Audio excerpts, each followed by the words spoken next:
नमस्कार मित्रांनो, सातारा जिल्ह्यात पाटण तालुक्यातील एक अनोखी परंपरा तुम्हाला माहीत आहे का?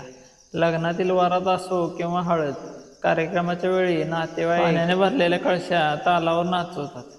5 किंवा 7 कळशा विहिरीतून पाण्याने भरून मांडवात आणल्या जातात.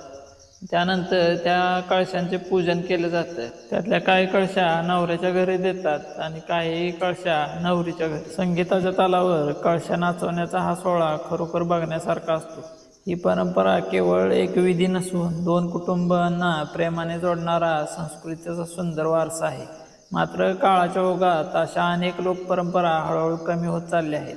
म्हणून आम्ही ही परंपरा आपल्या आठवणीत राहावी आणि पुढील पिढीपर्यंत पोहोचावी यासाठी आम्ही हा छोटासा प्रयत्न करत आहोत. तुमच्या गावातही अशा एखादी खास परंपरा असेल तर कमेंटमध्ये नक्की सांगा आणि हा व्हिडिओ सर्वांपर्यंत शेअर करा. धन्यवाद.